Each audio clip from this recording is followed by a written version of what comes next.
Behold the Valley of Mexico. Before the first light of 1519, Tenochtitlan sleeps upon the water, a masterpiece of stone and spirit rising from the silver mists of Lake Texcoco. It is one of the largest cities on Earth, a metropolis of 200,000 souls, built where an eagle once claimed a serpent upon a cactus. As the sun breaks the mountain peaks, the white limestone of the temples catches the first rays, glowing like a beacon of divine power in the middle of a lake. This is not a city of the past, but the pinnacle of a living world. Every stone was placed with purpose, every canal carved with the precision of gods. Listen, the city is breathing. The water lapping against the stone is the first heartbeat of a day that will never be forgotten by history. You approach from the south, along the great Tlatelolco Causeway. It is wide enough for 8 horses to walk abreast, though no horse has ever trodden here. The crowds begin to thicken. Merchants from the coast bring salt and bright feathers. Farmers bring maize and flowers. The air is filled with the scent of damp earth. To your left and right, the lake is alive. Hundreds of canoes, a kali, slice through the water, transporting the lifeblood of the empire into its core. The guards watch with disciplined eyes. There is peace here, but it is a peace maintained by the absolute strength of the Mexico warriors. Step inside the gates. The transition from the lake to the city is seamless, moving from the natural world into a kingdom of geometric perfection and vibrant color.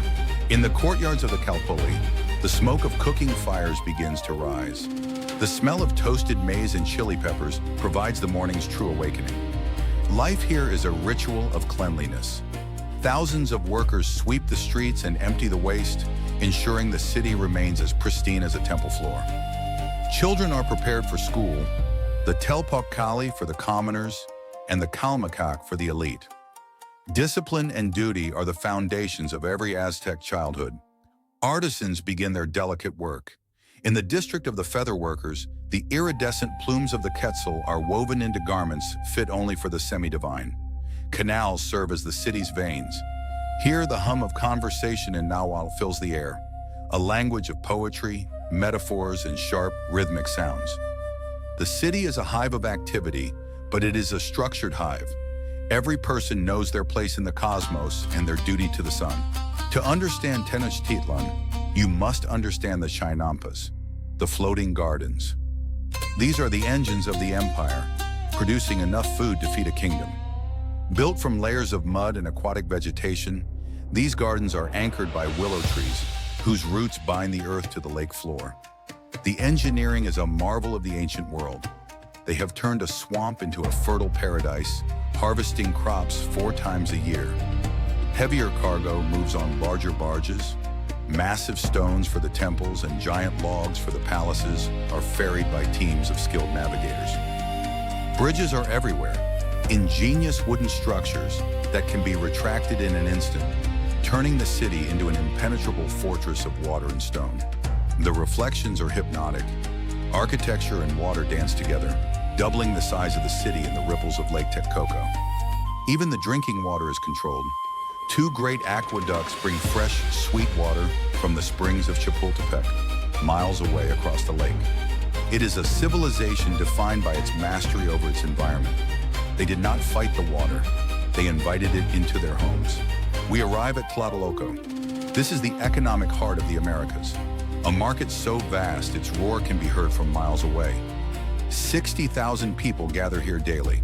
There is no money, only trade. Cacao beans, pieces of copper, and quills of gold dust serve as the currency. Look at the diversity. Turkeys, iguanas, and small dogs sit beside mounds of jade, obsidian blades, and intricately painted pottery.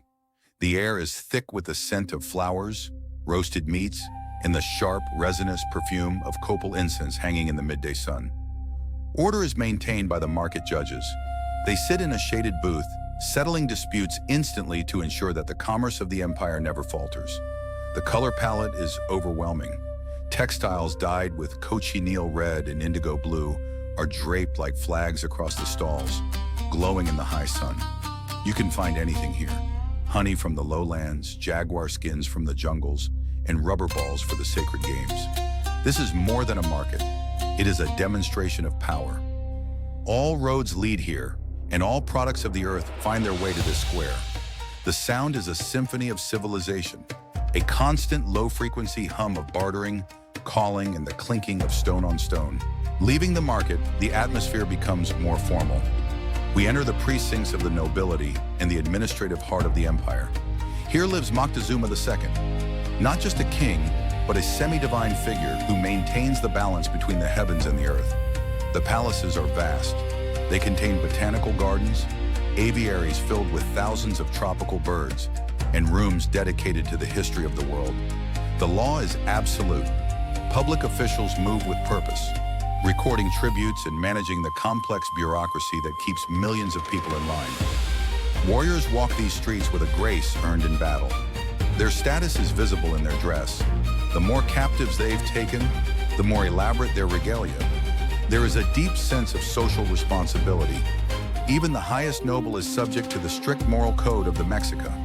To fail is to invite chaos. It is a city of libraries and wisdom. They track the stars, the seasons, and the cycles of time with a precision that rivals any in Europe. This is the height of their sophistication.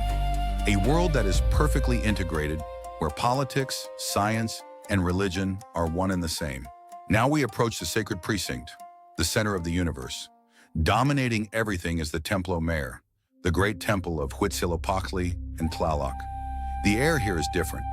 It is heavy with the scent of blood and incense, the two components required to keep the sun moving across the sky. To the Mexica, sacrifice was not cruelty. It was a debt. The gods sacrificed themselves to create the world, and humanity must pay that debt in kind. Every step up these stairs is a journey through different layers of the underworld and the heavens. It is the most sacred ground on the continent. The temples are painted in brilliant reds and blues, representing war and water, sun and rain, the dualities that govern all life. Priests move through the shadows. Their lives are ones of extreme penance and meditation, acting as the bridge between the people and the divine. From this height, you can see the entire world. The lake, the mountains, and the city that was never supposed to end. Hear the drums. The deep, resonant sound of the Teponaztli calls the city to acknowledge the turning of the day. As the afternoon lingers, the city reaches a fever pitch of activity. The heat begins to soften into a warm golden glow. Farmers finish their work on the chinampas, their canoes now empty after a morning of delivery, heading back to their island homes. In the plazas, old men sit and share stories of the old days, when the Mexico were just wanderers in the desert. The city is a vibrant tapestry of individual lives, each one a thread woven into the grand design of the empire of the Triple Alliance. There is a sense of absolute permanence here. It feels as though this city has existed forever and will continue until the end of time itself. The grandeur is intoxicating.